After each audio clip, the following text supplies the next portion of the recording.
So welcome back to part 2 of project 2, video 17 for blanket stitch, and I'm showing you how to end. And again, we're trying to master some no knot beginnings and endings. So imagine that I have stitched all the way around. What I've actually done is stitched the end of this thread.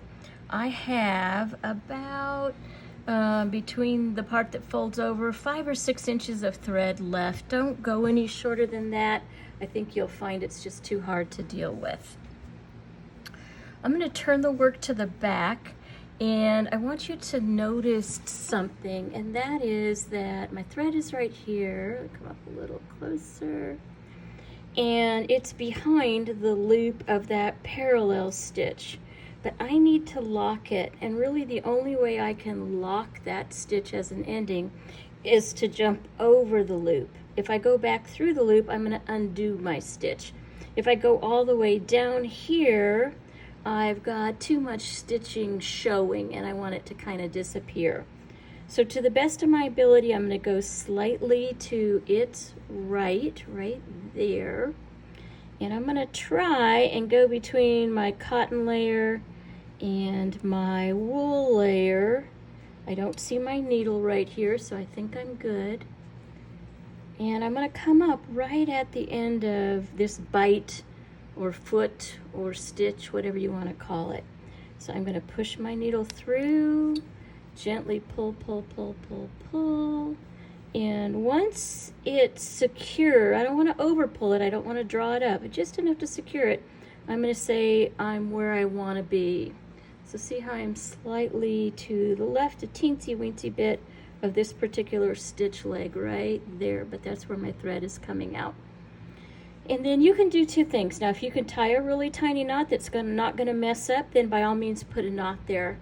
What I end up doing is just kind of going back in not this hole because I don't want to undo it, but about a thread or two away. And again, I'm just trying to weave between, go 1/8 of an inch, 1/4 of an inch, whatever will work for you. But again, before I pull that stitch up, I'm going to look from this side, make sure I cannot see the metal of my needle. So I know I'm between the layers. And I'm going to gently pull that up. And again, you're pulling it just taut enough that this loop of thread right there disappears. It might show as a little tiny little dash stitch or looks like a knot. And I'm going to do that at least one more time. So basically I went down, I went over to the left, now I'm going to go to the right.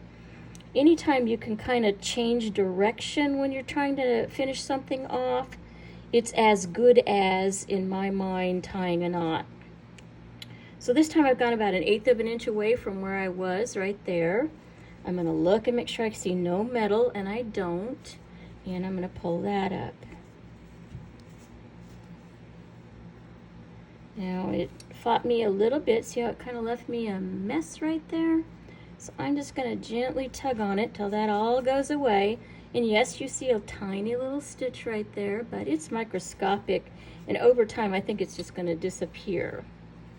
So that would be what we call a no knot ending. I'm going to take a pair of scissors, let me get in the field of vision here, and I'm just going to clip those really close. Don't cut into your cotton backing, I just want to cut those threads really close. And so that becomes my trash. I can see it a tiny bit. What I'll often do is put my thumb and index finger to the right and the left of it and pull, and guess what? It sunk right back inside to that fusible. Now I'm going to back all the way up to where I started you and show you that beginning knot. Remember, we worked our needle between the two layers to get a start. I'm going to simply go up under this, and I'm going to clip that knot off, and I'm going to make him go away. He's gone. I can still see a little bit of thread. Again, I'm going to grip it front and back, index finger, thumb, pull a couple of directions, and hopefully that'll just sink in. I scratched it with my thumbnail and it's gone.